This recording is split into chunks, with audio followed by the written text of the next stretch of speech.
So before I start, I have a little disclaimer for you guys. This is not a serverless introduction. I don't intend to explain to you what is serverless and why you guys should or should not use serverless. This is a story about replacing. We had a specific use case that was like a regular use case from, every DevOps people. And we discovered that maybe we could replace our very simple backend uses only serverless components. And this is not a complicated solution. We were able to create the whole solution without writing one single line of code, with using some very default configuration. So if this is not the kind of talk that you want to hear about, if not, let's begin. So hi everyone, my name is Jonathann Zenou. I live in Tel Aviv, but I am originally from France. And I am working as a DevOps engineer at Oracle. And during my spare time, I am volunteering in the tech department of the Midburn Association. So what is Midburn? Midburn is the Israeli branch of the Burning Man festival.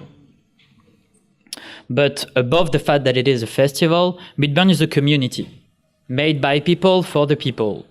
It is a yearly event that happens once a year during spring in the Negev, in the Sde region. It's a non-profit organization with only volunteers. It is a social experiment, and it is a blank canvas where self-expression is king. But it is a lot of things at the same time, and it's very personal. It's very hard to explain what is Midburn because each and every one experiences it its own way. So if I made you, curious about this, you should enter midburn.org, check what it is. Maybe you find yourself, maybe you won't. It's up to you. A few numbers about Midburn. It exists since 2014. It is the third biggest event of its kind. Last year we had 11,000 participants with 2,500 volunteers, and all those volunteers are dispatched in 30 departments. One of these departments is a Midburn Tech department. It's the biggest one. We have 50 yearly volunteers. And being a non-profit organization, we have a lot of perks, like we can choose a lot of systems that are free for us. Like we are nudging for our Jira license, we are receiving a lot of AWS credits. All the projects that we are working on are open source. And like a lot of big organizations, the tech department is a crucial department for the whole organization. About our technology, all our production and R&D environment are on AWS. Our code is located in GitHub, and as I said, it is open source. So if you are entering GitHub at the Midburn organization, you will see all of our projects. And our technology is composed of Ruby, Node.js, and Java. As we said, we are developing a lot of systems in-house, like a volunteer system, the profile system, so all the users can, manage their stuff, the gate system when people are arriving at the event to check that their ticket are real ticket, okay? And the one that we will talk about today is a ticket setting queue system. So let's present the problematic. All Midburn events are sold out. There are always a lot more people that want to be part of the event than the possible places for the event, a little bit like DevOpsDays. And those selling events, they are in very high demand in a very short time. During some time, we thought about doing it as a lottery, but the problem with that is that a lot of people can create fake accounts, and then at the end, we want it to be fair for each and every one. So we decided for selling tickets for the public to do 2 flash events during the year. And for this event, the first one that arrives and can take a ticket is the one that will get it. So we started with the first Midburn event in 2014. What we had then was a Drupal server with PHP and MySQL. And we decided, okay, maybe we can do the whole management of the whole process, people arriving and buying their tickets directly from Drupal. But this is what happened. A lot of people arrived at the same time trying to buy their ticket. And we had our first outage. We had 4,000 concurrent users. All users were opening something like around 20 sessions by user, and Drupal and MySQL cannot withstand this load. This is what we had. For those of you who know Drupal, this is the usual MySQL error, the lockdown for MySQL on Drupal. So we decided to remodel the whole process. Not by doing karate, but by splitting it. So we said, okay, maybe if we can do one system only for queuing the people that are arriving, and after that another system to sell the ticket to the one who succeeded to have a place, maybe that can work. So in 2015, we decided to do another iteration. This time we said, okay, we'll use a backend, a real backend, that will run on Heroku, that it will be linked to a Redis machine, and the whole code will be written in Ruby. And for the front end, because we are on AWS and we wanted it to be able to withstand big load, we said, okay, let's put a JavaScript wait page in a static S3 bucket, and that should work. This is how it looked like. People are arriving from the front end.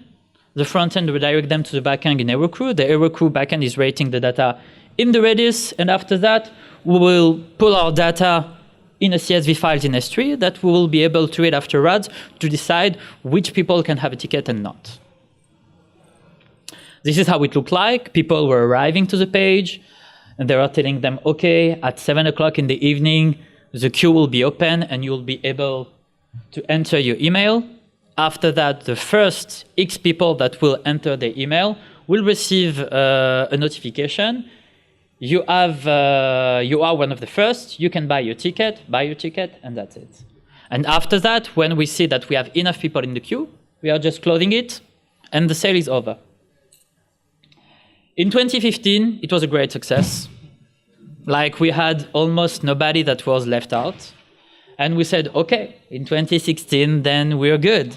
We have no problem doing it again. And you know what? Maybe we use the same technology. So we thought we'll be all cool and good. But it wasn't the case. We had a Sargon outage. We had even more people arriving. And what we discovered is that we had a multi-threading problem. How many people here has worked with Heroku? Okay, very few, and I understand why. The problem with Heroku is that when you want it to be able to withstand a huge load, you have to configure worker on it.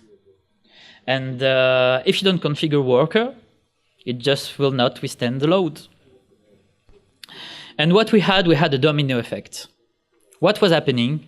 People were arriving to the page, enter the email, press on continue, and the page was loading, with no response. So what people usually do, they hit refresh, and they do it again, and again, and again. And what happened? We had initially a lot of people that were entering the system.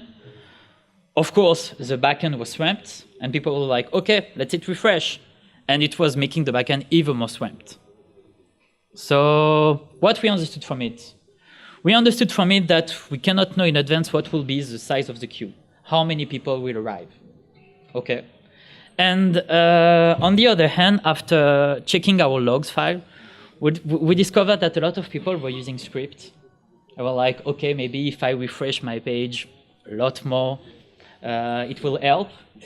So we discovered that we cannot assume anything on our user behavior. So we entered a new phase of remodeling.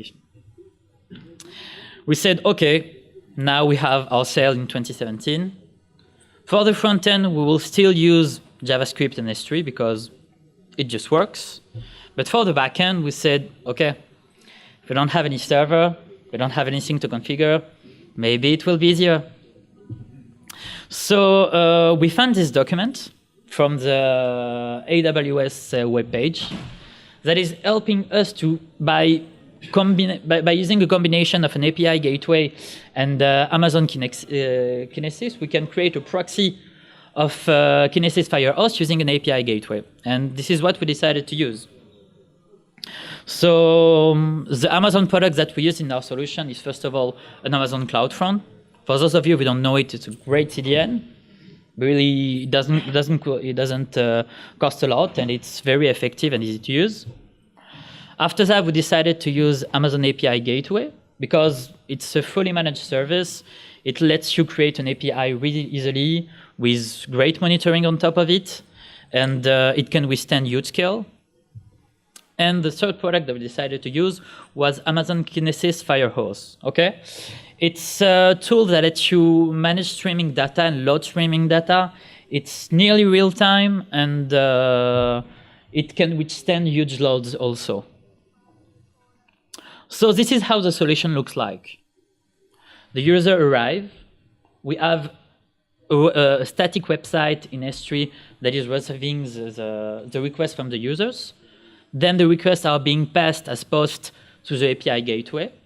The API gateway will receive the post and throw it directly to Kinesis Firehose. And after that, Kinesis Firehose will receive the data. Every minute or every time that he will receive 1 mega of data, he will receive a CSV file and put it back in S3. So with this solution, when we decide to start to run the wholesale event, we just have to look how many files do we have in an S3. And as soon as we discover that we have enough CSV file in S3, that's it. We can close the setting system, and that's it. Our queue is full. This is how it looks like. People are arriving to this page.